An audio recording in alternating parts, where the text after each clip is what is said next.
opinions expressed in this show belong to the person expressing them. They do not purport to reflect the opinions or views of Rancher or any other entity. Hello and welcome, everyone.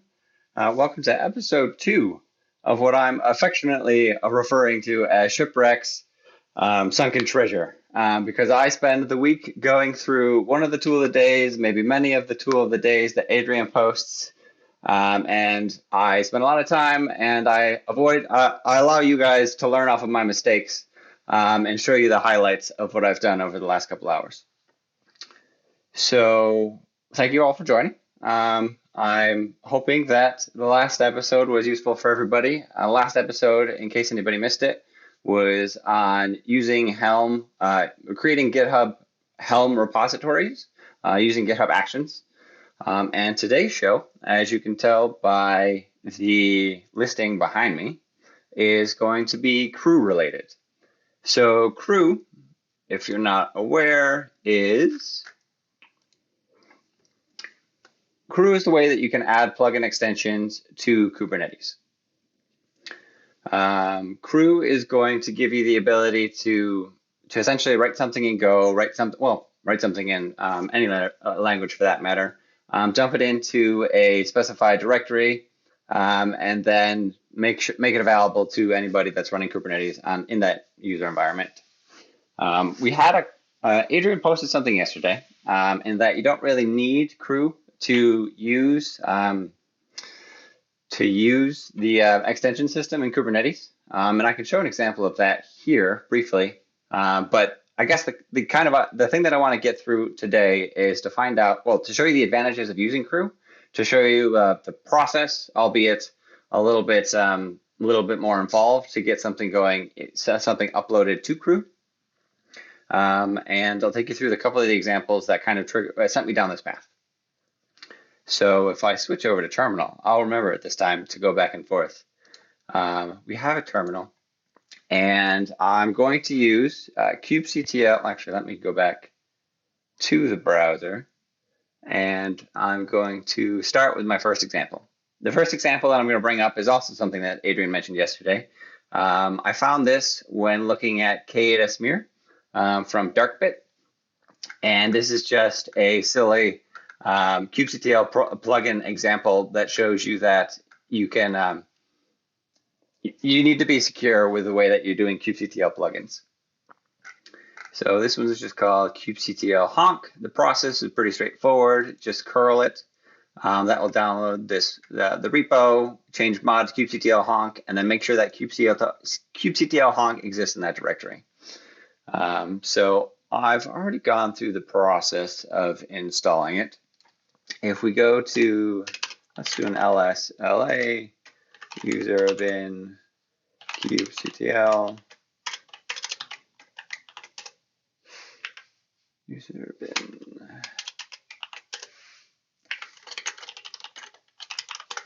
grep for krew. I don't have kubectl.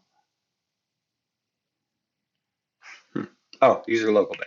My bad. Cool. So I already have it located there, and you can see that it's the only plugin that I have listed. And if I go into, I should have a kubectl environment to use, kubectl get nodes. You can see I have a node with I have a cluster with 2 nodes. This, I believe, is my DigitalOcean node, or DigitalOcean cluster. If we do, one thing I want to do before I run kubectl-honk is to take you guys through the process of what's there. In kubectl-honk, you can see it's just a bash script. It's just showing you the version, that it has access to the environment, saying that it's got the ability to print out your kubeconfig. That means it has access to your cluster. It has the ability to do gcloud stuff, access tokens, so on and so forth. So obviously, it's very, very unsecure. But since that's all it's doing and it's not actually taking advantage of those credentials, I can feel safe to run it. kubectl-honk. There you go. So you can see that it has access to that, Technically, I don't think I have the configuration directories for that, but I still would have had full access to my machine, basically. So that's well and good, but I think there's a lot of value. Well, I think there's a certain degree of value in having it publicly available through the krew index. And what the krew index is, you'll see if you go to krew.sigs.k8s.io, you can click on plugins. You can see a huge list of anything that's krew approved. And I say krew approved because the krew is maintained by the Kubernetes organization itself. And so it falls into things such as prow, so that it's automatically picked up on the PRs and it's being observed by anybody who's a maintainer of the Kubernetes SIGs. A couple of the ones I want to point out, I think they may have shown up once or twice in previous tool of the days. There's obviously, well, I guess let me just point out some of the ones that I find interesting. There's inspectl-gadget here somewhere. Gadget. This one's going to be really handy. This installs inspectl-gadget, which is going to make use of the eBPF, so you can do some snooping of network traffic using your kubectl command. So if we look down here, I don't think I have the patience to wait for that to load up. No, I don't. But basically, you're just doing kubectl install gadget, kubectl gadget help. So if I wanted to switch back over to the browser, or to my, darn it, I never switched back to the browser. I said I was going to be better at that.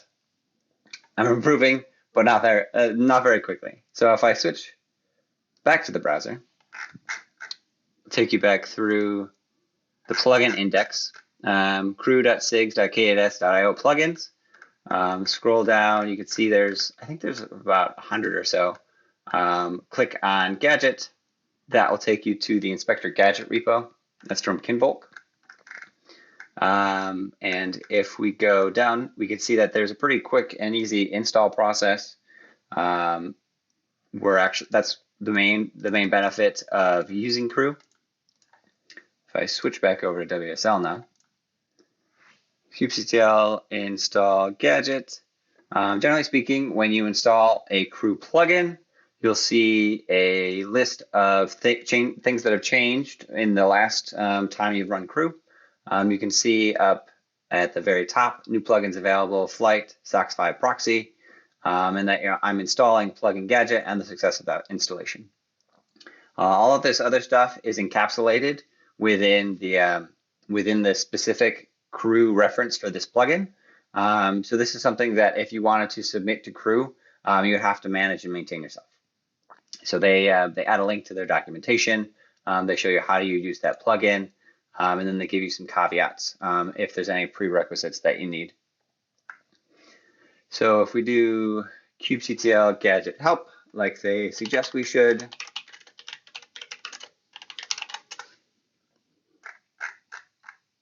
we see that we have the ability to trace IPv4, IPv6 bind system calls, capabilities. We do need to do the deploy step first if we wanted to use inspectl-gadget. It's not going to be able to do all of this from your own terminal. But let's actually go through that one more time. kubectl-gadget deploy. That's going to dump out all of the Kubernetes manifests. So if you wanted to look at them, it's more or less a dry run command. There's a service account, there's a cluster role binding, there's a daemon set, and a couple other bits of information, just making sure that it's showing that the system permissions that it has.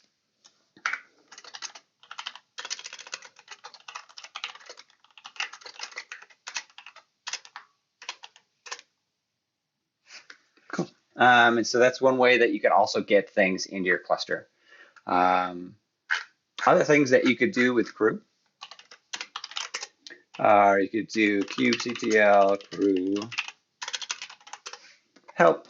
We can see an index. We can do the install, which we just did. We can list everything that's in this environment. We could search for other things.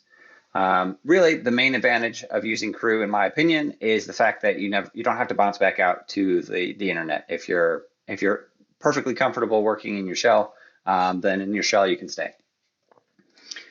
So if we did a kubectl krew list, we'll see that I have a couple krew plugins installed. I have gadget, get all, config, krew, namespace, cdx, create YAML.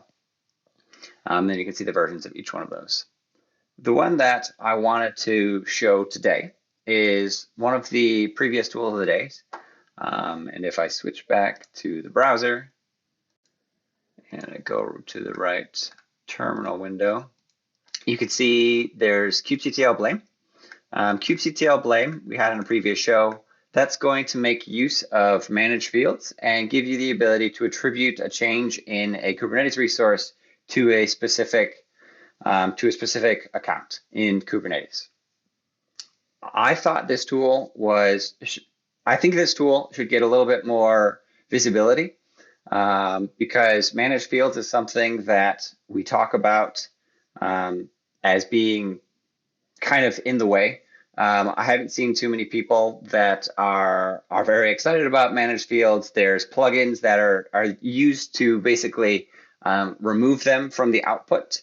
And a lot of the user interfaces that you might use to interact with Kubernetes have them turned off by default. And ultimately, I think that Kubernetes should be there's value in them. It's just a matter of getting the value out of them with the right tooling. And so I looked into this kubectl-blame. Before I started, there was a GitHub Workflows action. There was the command. This is just a plugin that's written in Go. And there's a makefile. That makefile is something that I had to change when I wanted to submit it to the krew index. But without going into too much detail, there's an install step, just going to do the Go installation. There's a GZ releases step. That's going to create releases for everything. And then there's a SHA-256 releases, which is going to create the SHA-256 for each of the releases. If we go back to kubectl-blame, we can see that there's the GitHub action is actually producing releases. It was doing that prior to my involvement. The changes that I made were just to make it so that you can get the SHA-256 available and some of the structuring for the way that kubectl is the way that the plugin is being bundled. So the difference being, where's my krew? Let's go back to krew, Kubernetes. The requirements for adding something to the krew index start out with making sure that, where's the guy submitting plugins? Step one, make sure you name it right. The naming convention, if we look at the naming convention guide, is don't do the right casing. Be specific. Don't do anything that's going to collide with something else. So the example they give here is GKE login. If you did a generic login, that one you could overwrite AWS or Azure or something like that. You don't want to overwrite it with something that's available in Kubernetes itself, because that would be slightly confusing. And then the vendor information. So kubectl-blame was pretty generic, and I think it met those criteria. So I didn't really make any changes there. If I felt like if I made any changes, it would probably just add to the verbosity of it. And I'm all about keeping things pretty straightforward. So step number 2 is to read the plugin best practices. I do want to point out that the people responsible for approving my krew report have been more than generous and more than patient with my process. I read through this document and I submitted it, and then they pointed me at the document again with something I missed, and I resubmitted it, and then they pointed me at the document again with something else I missed, and then resubmitted it. So I just want to shout out to them and say thank you for being patient. I can't imagine dealing with open source pull requests for people that are missing basic components is a very is a very good, enjoyable process. So the main things that I missed are I didn't have control of the source code repository. So in order to submit a krew plugin, I had to fork the krew index, which exists here, which just has a list of all the plugins. All of the plugin. So I had to fork this repo alongside of the fork of the kubectl-blame, and so I had to keep them in lockstep just to make sure that it abided by all of the necessary criteria. So this is something that's still outstanding. I'm going to open a pull request to add the Kubernetes client auth so that kubectl can properly authenticate with the, so the kubectl-blame can properly authenticate with any of the clusters that it needs to. So far in my testing, it's worked with everything, but I guess there are going to be certain edge cases because I did not test it against every distribution of Kubernetes, nor did I test it against various versions of Kubernetes. Which reminds me, I should probably put in something that that limits the versions that you can deploy it on to versions that have managed fields. That's a to-do item. Going back through the list, I think the only other thing that I really needed to configure is, well, it's make sure your plugin source code is available as open source. That was already there. I already forked the repos. That's how I found it. Adopt an open source license. That license was already there, but I did have to restructure the package so that it does number 5. Make sure to extract the license file during the plugin installation. Going back to kubectl-blame, that was a really easy transition. In the make file, there was the tar.gz. I just added the license file to that tar.gz. And made that available in each of the environments, or each of the plugins. Beyond that, if we go back to here, that takes us through step 6, semantic versioning. Semantic versioning was already enabled, like I mentioned. I just needed to pull in the proper configuration, the license files, and the SHA-256, because when you test the plugin installation locally, that's when I really had to start doing things manually.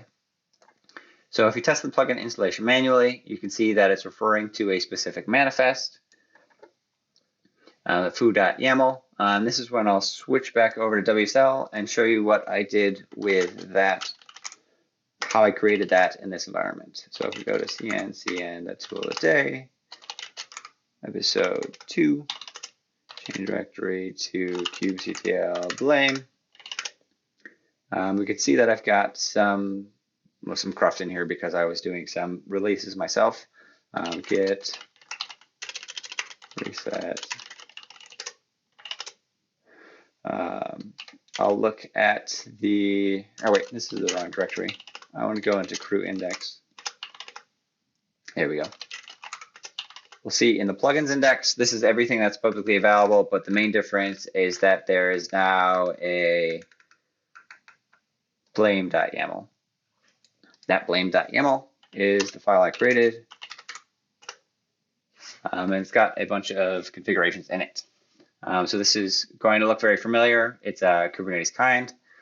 You have the API version, you have the kind, you have the metadata, you have the spec. So the spec has the version. So if I wanted to keep track of this through the krew index and make it available, make updates available, or at least alerted in each of the krew iterations, that's how I would change it there. And then there's a platform section. Thankfully, the developer for the kubectl-blame plugin already had deployed it, had created releases for Linux and Darwin. So those I really just had to fill out the required information. You can see that I'm extracting the license file, I'm extracting the binary, and then I just had to add the SHA-256 from the additional step I added in the make file. That is using a selector syntax because, like I said, this is using some of the native Kubernetes functionality. And there's a couple extra sections that I had to go back and forth to make sure that they fit the spec of Kubernetes of the krew index. There's the short description. The short description, originally, I just copied and pasted it from the README, but that was a little bit too long, and so I had to trim that. The homepage is going to be Night42 because they're the person that owns this plugin. Caveats. Like I said, the caveat section is just to make sure that you're running in an environment that would support it. This could be where I would initially alert if your cluster doesn't support managed fields. This plugin is going to be meaningless. Don't install it. I might actually have to add an update to the usage section there too. And then beyond that, there's the description fields. The description fields is where you have the more in-depth description. Then if the one last thing I want to mention, that if you want to submit your own kubectl plugin, you have to wrap everything at 80 characters. And ultimately that makes sense. It's just not something that I did. So to test that, I ran kubectl krew install, pointing to a specific manifest. I think it's already installed. Yeah, so let's kubectl krew. I think it's uninstall. Yep.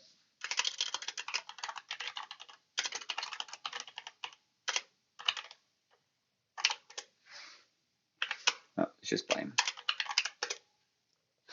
Then reinstall it. So I'm kubectl-blame. You can see that I've added that it's got the documentation, the caveats from the plugin.yaml file. So now, if I want to do kubectl-blame,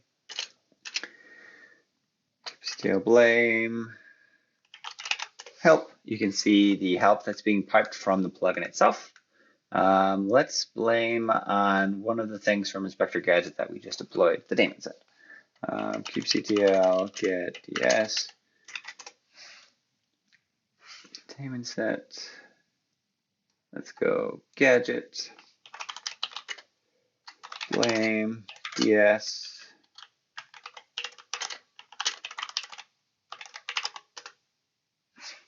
And there we go. We have it as a plugin. I think this is going to be very uninformative for the moment. There's just everything's being done by kubectl client side apply. So if anything were being changed, I just saw Pop's comment. Those Convoke folks are money, in fact. So beyond that, so that takes us through the basic installation. I've got 5 minutes left. The original reason why I thought this would be a good idea is because also alongside kubectl-blame, going into the KAS mirror project from this week, the way to deploy that and run that in your environment, it didn't seem that straightforward to me, and I wanted to make sure that I wanted to make it easier so that people either in this channel watching CNCN or just interacting with it had a quicker way to spin it up. It was easy and it worked as expected, but I think you can make it easier. So beyond that, let's actually take this for a quick spin. I know that's something that we haven't shown yet. So just to recap, if you didn't catch the episode, KAS mirror is going to take a copy of your current running environment, dump it to a local installation, scrub all the secret information, and then give you the ability to inspect that from an API server locally. So I already have this cloned. I missed it again. Change directory, repos, KAS mirror. And we go to, let's cat the readme, clone the repository. We've done that. Run kubeexporter.sh against the target cluster, kube.sh. That runs for a couple of minutes, and we have the ability to look at that information. That's just going to be basically an SCD dump. While that's happening, I guess we can wait. I haven't looked at the chat in a little bit. I apologize for that if somebody mentioned me. Okay, yeah, I'm glad that Nuno also agrees. They've been really patient. The KAS team has been really patient and efficient too. I would say that nothing goes unresponded to for very long.